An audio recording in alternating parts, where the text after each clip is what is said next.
कथा के अनुसार पौराणिक काल में हिरण्यकशिपु नाम का एक दैत्यराज हुआ करता था। उसने घोर तपस्या कर देवताओं से ये वरदान प्राप्त कर लिया था कि वह न धरती पर मरेगा, न आसमान में, न दिन में मरेगा और न ही रात में। कोई भी अस्त्र शस्त्र उसका वध नहीं कर सकेंगे। न बाहर मरेगा और न घर में, और न ही कोई जानवर या फिर इंसान उसे मार सकेगा। देवताओं से ये वरदान पाकर वह खुद को अमर समझने लगा और लोगों पर अत्याचार करने लगा। वरदान के अहंकार में वह खुद को भगवान मानने लगा था और लोगों को खुद की पूजा करने को विवश करने लगा। परंतु ऐसे में उसका स्वयं का पुत्र प्रहलाद, जो एक बालक ही था, वह उसके खिलाफ हो गया। एक दिन की बात है कि राजमहल में हिरण्यकशिपु ने पुत्र प्रहलाद को अपने पास बुलाया और उससे पूछा, पुत्र, तुम्हारा सबसे बड़ा धर्म क्या है? तब प्रहलाद ने जवाब देते हुए कहा, पिताजी, हर प्राणी का सबसे बड़ा धर्म यही है कि वह भगवान विष्णु की प्रार्थना में अपना सारा जीवन लगा दे। ये सुनकर हिरण्यकशिपु क्रोध से लाल हो गया और बोला, तुम्हारी मेरे सबसे बड़े दुश्मन विष्णु की पूजा की बात करने की हिम्मत कैसे हुई? तब प्रहलाद बोला, पिताजी, क्रोधित ना हो, एक बार आप भी भगवान विष्णु का नाम लेकर तो देखिए, आपका मन भी पवित्र विचारों से भर जाएगा। ये सुन हिरण्यकशिपु और क्रोधित हो उठा और उसने अपने पुत्र को धक्का देकर नीचे गिरा दिया। वह बोला, आज मैं तेरा वध करके सदा के लिए तेरा विष्णु नाम का भूत उतार दूंगा। और उसके बाद वह प्रहलाद को गदा से मारने लगा। उधर जब इस बात का पता प्रहलाद की माता को चला तो वह दौड़ी दौड़ी वहां आई और हिरण्यकशिपु अर्थात अपने पति से रोते हुए बोली, हे महाराज, आप अपने ही हाथों से अपने पुत्र का वध कैसे कर सकते हैं? ये सुन हिरण्यकशिपु ने कहा, तुम चुप हो जाओ, ये मेरा पुत्र नहीं, मेरा सबसे बड़ा शत्रु है और मैं अपने शत्रुओं को कभी जीवित नहीं छोड़ता। इतना कहकर हिरण्यकशिपु ने अपने सैनिकों को आदेश दिया कि महल से बाहर ले जाकर सारी प्रजा के सामने इसका सर धड़ से अलग कर दो, ताकि इसके बाद कोई भी डर से विष्णु का नाम ही ना ले। ये सुन प्रहलाद की माता हिरण्यकशिपु के चरणों में गिरती हुई बोली, महाराज, क्षमा कर दीजिए इसे, अभी तो ये बालक है।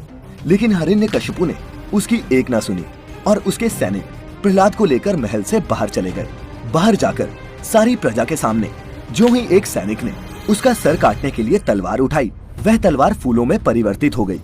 उसके बाद दूसरे सैनिक ने अपने भाले से प्रहलाद पर प्रहार किया, लेकिन उस भाले ने उसका ही वध कर डाला। ये देख बाकी के सैनिक डर गए और वहां से भाग गए। उसके बाद हिरण्यकशिपु ने अपने पुत्र प्रहलाद को पहाड़ से नीचे फिकवाया, लेकिन भगवान विष्णु की कृपा से नीचे प्रहलाद के लिए फूलों की एक सेज बन गई और वह सकुशल अपने महल वापस लौट आया। उधर प्रहलाद के जीवित होने की सूचना जब उसके पिता को फिर मिली तो उसने अपने सैनिकों को आदेश दिया कि प्रहलाद को कारागार में बंद कर उसमें सांप छोड़ दो। सैनिकों ने ऐसा ही किया, परंतु सांप भी उसका कुछ बिगाड़ नहीं पाए। जो भी सांप प्रहलाद को डसने जाता वह वहीं जलकर भस्म हो जाता। फिर इसके बाद हिरण्यकशिपु ने प्रहलाद को जंगली हाथियों से कुचलवाने का आदेश दिया, परंतु हाथी उसे कुचलने के बजाय फूल माला चढ़ाने लगे और इस तरह हिरण्यकशिपु और उसके सैनिकों ने प्रहलाद को मारने के कई प्रयास किए, पर वो सफल नहीं हो पाए। फिर अंत में हिरण्यकशिपु ने अपनी बहन होलिका को अपने पास बुलाया और बोला, बहन, अब तुम ही मेरी मदद कर सकती हो। तुम्हें जो वरदान स्वरूप एक दिव्य वस्त्र मिला हुआ है, अब उस वस्त्र के इस्तेमाल करने की घड़ी आ गई है। अपने भाई की बात सुनकर होलिका बोली, भैया, इस दिव्य वस्त्र से किसकी रक्षा करनी है? हिरण्यकशिपु जवाब में बोला, रक्षा नहीं, बल्कि तुम्हें इस दिव्य वस्त्र की मदद से मेरे सबसे बड़े शत्रु प्रहलाद का वध करना है। ये सुन होलिका बोली, क्या भैया, आप अपने ही पुत्र का वध करना चाहते हैं? मगर क्यों?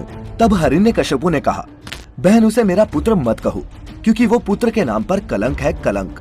और हाँ, मैंने तुम्हें इस समय सलाह देने के लिए नहीं बुलाया, बल्कि बिना कोई प्रश्न किए मेरे आदेशों का पालन करने के लिए बुलाया है।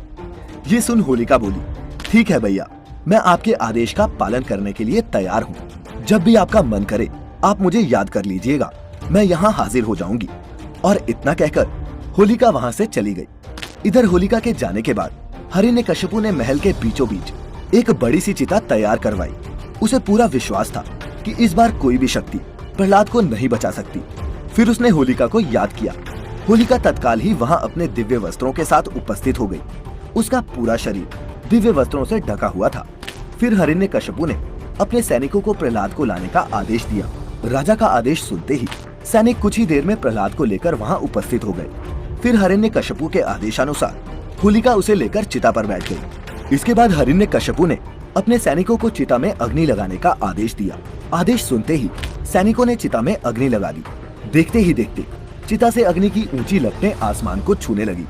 ये देख प्रहलाद ने अपने दोनों हाथ जोड़ लिए और भगवान विष्णु के नाम का जप करने लगा। कुछ क्षणों बाद चिता से चीखों की आवाजें आने लगी। ये सुन हिरण्यकश्यपु बहुत प्रसन्न हुआ और कहने लगा, प्रहलाद, आज तेरा विष्णु भी तुझे मरने से नहीं बचा सकता। परंतु जब चिता की अग्नि शांत हुई तब हिरण्यकश्यपु को प्रहलाद को जिंदा देखकर अपनी आंखों पर भरोसा नहीं हुआ और वो रोते हुए कहने लगा, नहीं, मेरी बहन होलिका नहीं मर सकती। तो मित्रों, इस प्रकार इस बार भी भगवान ने अपने भक्त प्रहलाद की जान बचा ली। होलिका तो जल गई, परंतु विष्णु भक्त प्रहलाद को कुछ नहीं हुआ। और मित्रों, हर वर्ष हम लोग इसी होलिका को जलाते हैं और अगले दिन रंगों का त्योहार होली मनाते हैं। दर्शकों, उम्मीद करता हूँ कि आपको हमारी आज की ये वीडियो पसंद आई होगी। अगर पसंद आई हो तो इसे ज्यादा से ज्यादा लाइक और शेयर करें। साथ ही अगर अभी तक आपने हमारे चैनल को सब्सक्राइब नहीं किया है तो आज ही सब्सक्राइब करें the divine tales YouTube channel, ऐसी सभी आध्यात्मिक वीडियोस के लिए। आप सभी को होली की बहुत बहुत शुभकामनाएं। आज की इस वीडियो में फिलहाल इतना ही।